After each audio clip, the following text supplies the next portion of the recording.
William Shakespeare ने अपने पूरे जीवन काल में कई सारे नाटक लिखे। उन नाटकों में से एक महान नाटक है रोमियो एंड जूलियट। इस नाटक को दुनिया के हर एक इंसान ने जरूर पढ़ा होगा। यह कहानी शुरू होती है इटली के बिरोना बीच से, जहां पर दो गैंग को दिखाया जाता है। एक गैंग का नाम है कैपुलेट्स और दूसरे का नाम है मुंडेगू। दोनों गैंग में खानदानी दुश्मनी है। यह हमेशा एक दूसरे से लड़ते रहते हैं। अगर इन दोनों गैंग को खुला छोड़ दिया जाए तो यह दोनों अपने साथ साथ पूरी दुनिया को जलाकर राख कर देंगे। इस कहानी की शुरुआत में यह दिखाया जाता है कि दोनों गैंग के बीच में गैंग वार हो रहा है। यह लड़ाई बढ़ते बढ़ते शहर में फैलना शुरू हो जाती है। तभी वहां हेलीकॉप्टर से चीफ और कैप्टन प्रिंस आ जाते हैं। वो दोनों गैंग को सरेंडर करने के लिए कहते हैं। लड़ाई खत्म हो जाती है। चीफ दोनों खानदान के मेन लोगों को मिलने बुलाते हैं। रोमियो के पिता और जूलियट के पिता दोनों के पिता चीफ से मिलने आते हैं। रोमियो को लड़ाई झगड़े मारपीट से कोई मतलब नहीं है। रोमियो इस दुनिया को पसंद नहीं करता। आजकल वो खोया खोया रहता है, क्योंकि वो एक लड़की से प्यार करता है जिसका नाम रोजलीन है। फिलहाल यह वन साइडेड लव है। रोमियो को पता चलता है कि उसकी गर्लफ्रेंड रोजलीन पार्टी में जा रही है। रोमियो किसी भी कीमत पर रोजलीन से मिलना चाहता है, इसलिए वो इस पार्टी में शामिल होना चाहता है। लेकिन पार्टी में जाने के लिए इन्हें पास की ज़रूरत होगी। रोमियो का एक फ्रेंड उसे पार्टी में जाने के लिए पास का इंतजाम कर देता है। उसका फ्रेंड रोमियो के अंदर कॉन्फिडेंस लाने के लिए उसे नशे की गोली खिला देता है। अब रोमियो अपने चेहरे पर नकाब पहनकर पार्टी में चला जाता है। रोमियो ने जो नशे की गोली खाई होती है उसका असर उसके दिमाग पर हो रहा होता है।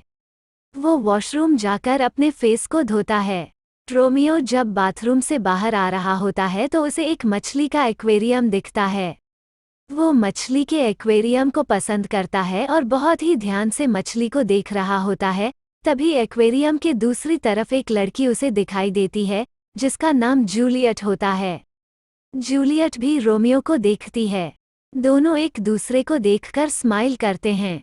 दोनों को एक दूसरे की असलियत का नहीं पता। दोनों को यहाँ पर लव एट फर्स्ट साइट हो जाता है। रोमियो जूलियट से बात करना चाहता है। इससे पहले कि वो एक एक्वेरियम के दूसरी तरफ जाता, वहाँ पर जूलियट की नज़र आती है, जिसने जूलियट को बचपन से पाला है, जो उसके लिए उसकी माँ से भी बढ़कर है। वो उसे वहाँ से ले जाती है। दरअसल इस पार्टी में आज एक लड़का भी आने वाला है, जो यहाँ के गवर्नर का बेटा है। जूलियट की फैमिली चाहती है कि उसकी शादी गवर्नर की बेटे से हो जाए, इसलिए वो चाहते हैं कि जूलियट गवर्नर के बेटे के साथ वक्त बिताएं। रोमियो पार्टी में जूलियट को ढूंढना शुरू कर देता है। वो देखता है कि जूलियट एक लड़के के साथ डांस कर रही है। जूलियट ने परी की एक खूबसूरत ड्रेस पहनी होती है। जूलियट डांस कर रही होती है, लेकिन उसका पूरा ध्यान रोमियो की तरफ होता है। रोमियो भी लगातार उसे देखता रहता है। जूलियट जब पार्टी में अकेली खड़ी होती है तो वो चारों तरफ रोमियो को ढूंढ रही होती है। रोमियो भी उस तक पहुंच जाता है। रोमियो उसका हाथ पकड़कर अपनी तरफ खींचता है और जूलियट को किस करता है। दोनों बहुत देर तक बातें करते हैं। दोनों को एहसास हो जाता है कि एक दूसरे से प्यार करते हैं। यह दोनों लिफ्ट में चले जाते हैं और वहाँ पर पहली बार एक दूसरे को किस करते हैं। तभी वहाँ पर जूलियट की नज़र आ जाती है। वो जूलियट को अपने साथ वहाँ से ले जाती है। जब जूलियट सीढ़ियों से ऊपर जा रही होती है, तब रोमियो देखता है कि वो कैपुलेट्स परिवार के साथ है। रोमियो समझ जाता है कि जूलियट कैपुलेट्स परिवार की बेटी है और उसके होश उड़ जाते हैं। चाहे दुनिया इधर की उधर हो जाए, वो जूलियट के साथ कभी भी अपना रिश्ता आगे नहीं बढ़ा सकता है। रोमियो जब यह सब सोच रहा होता है तो उसका दोस्त वहां आता है और उसे वहां से ले जाता है। रोमियो के दिमाग से जूलियट बिल्कुल नहीं निकल पाती है।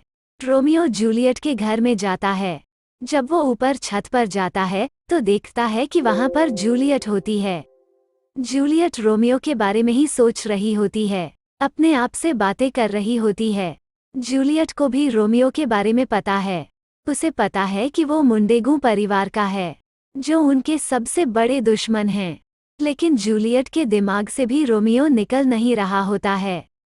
तभी रोमियो उसके पीछे से आता है, जिससे जूलियट डर जाती है और दोनों के दोनों स्विमिंग पूल में गिर जाते हैं।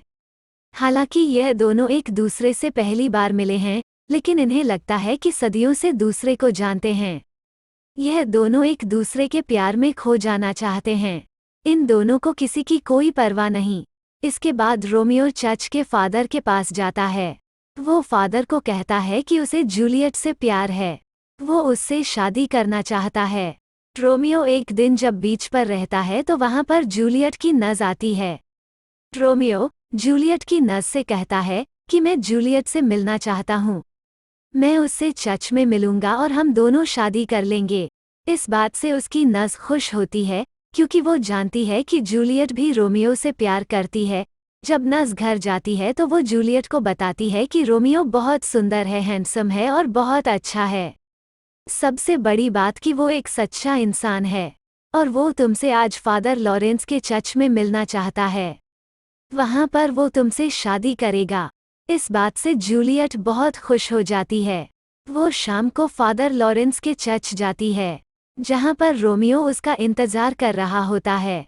फादर लॉरेंस इन दोनों की शादी करवा देते हैं, लेकिन फादर लॉरेंस जानते हैं कि दोनों के खानदान के बीच में दुश्मनी है। इसलिए वो दोनों से कहते हैं कि अभी अपनी शादी को सीक्रेट रखना।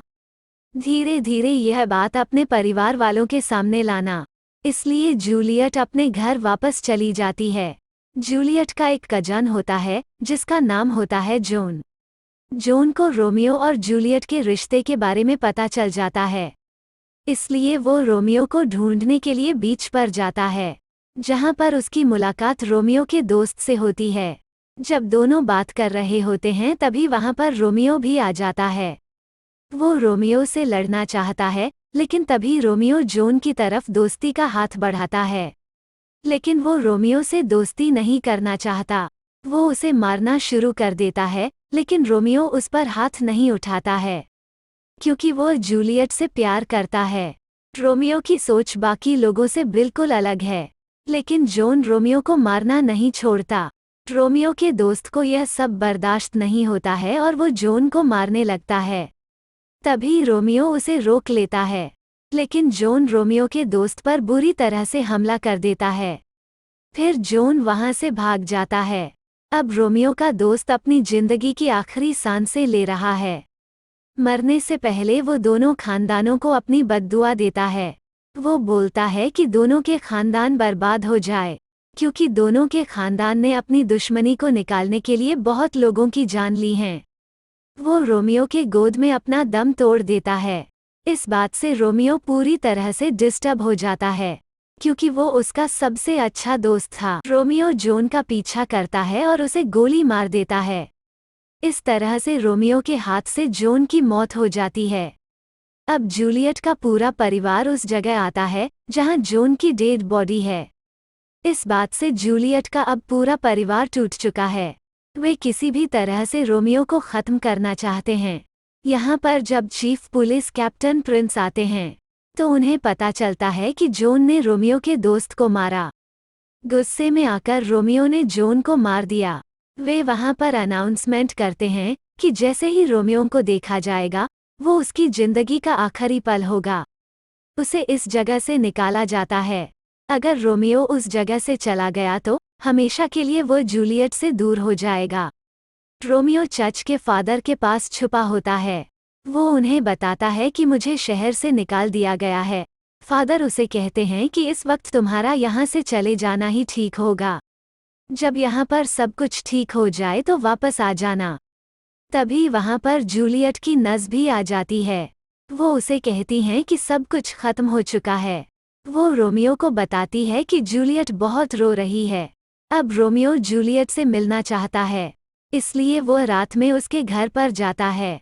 हालांकि रोमियो ने जूलियट के कजन का कत्ल किया है, लेकिन जूलियट जानती है कि रोमियो ऐसा इंसान नहीं है। अब दोनों पति पत्नी भी हैं। जूलियट जब रोमियो को देखती है तो उसे गले लग जाती है। यह पूरी रात एक दूसरे के साथ रहते हैं। सुबह जब जूलियट की माँ कमरे में आने वाली होती हैं तो रोमियो को वहाँ से जाना पड़ता है। इन सब में जूलियट की नस दोनों का साथ देती है। जूलियट की माँ कमरे में आने के बाद जूलियट को बताती हैं कि तुम्हारी शादी फेरिस के साथ तय हो चुकी है। गुरुवार को तुम दोनों की शादी चर्च में हो जाएगी। इस बात से जूलियट पूरी तरह से परेशान हो जाती है। वो अपने पिता को समझाने की कोशिश करती है कि वो फेरिस से शादी नहीं करेगी, लेकिन उसके पिता उसकी एक बात नहीं सुनते। वे कहते हैं कि तुम चाहो या ना चाहो तुम्हें शादी करनी पड़ेगी। जूलियट अपनी माँ से कहती है कि क्या आप मेरी शादी को 1 महीना लेट नहीं करा सकती हैं, लेकिन जूलियट की माँ चाहकर भी उसकी मदद नहीं कर सकती। वो जानती हैं कि जूलियट के पिताजी उसकी बात कभी नहीं सुनेंगे। अब जूलियट पूरी तरह से परेशान है। रोमियो भी उस शहर से बाहर जा चुका है, क्योंकि अगर उस शहर में पुलिस ने देख लिया तो उसे गोली मार दी जाएगी।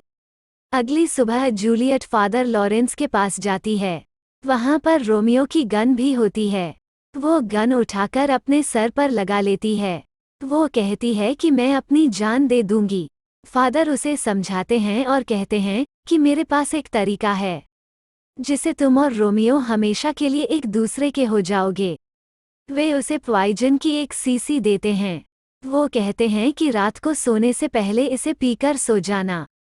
सुबह जब लोग तुम्हारे कमरे में आएंगे तो सबको यह लगेगा कि तुम मर चुकी हो, लेकिन तुम एक गहरी नींद में रहोगी।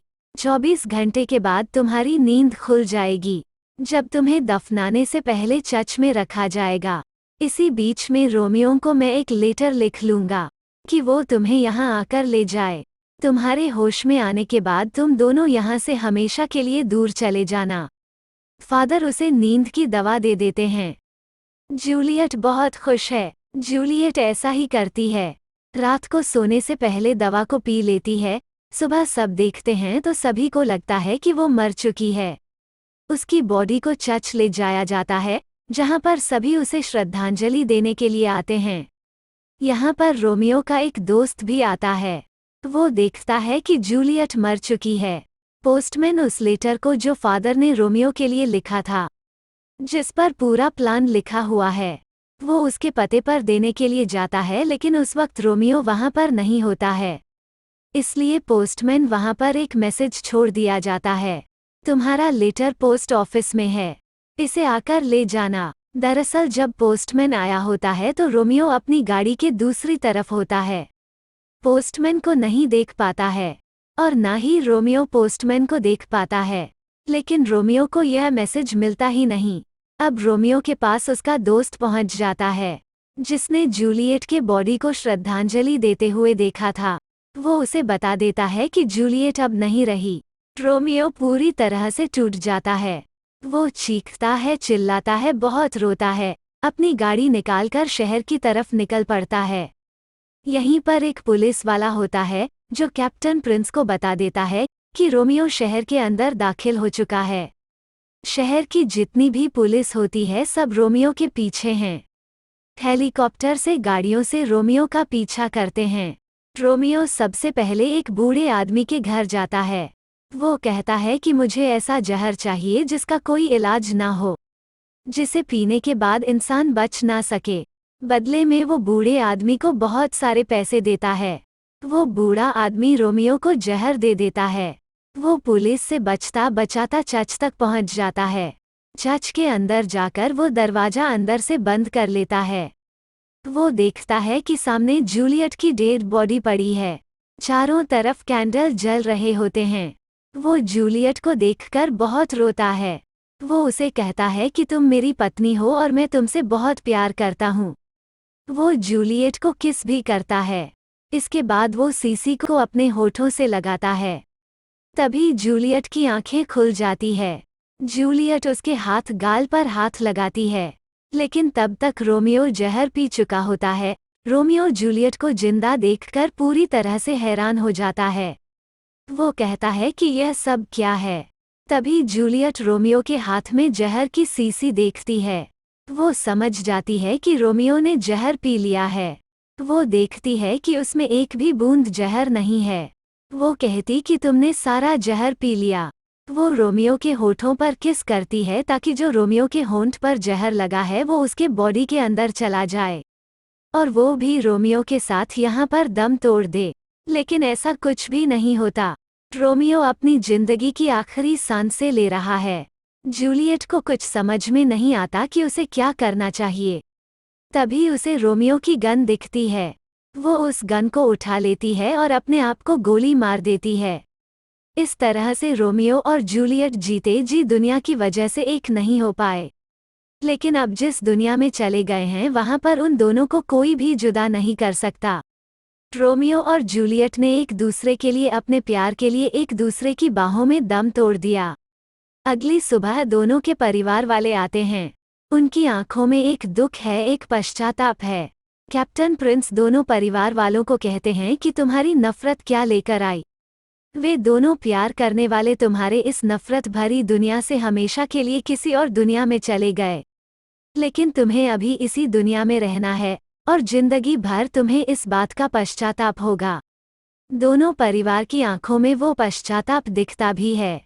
इसी दुखद अंत के साथ यह कहानी खत्म हो जाती है।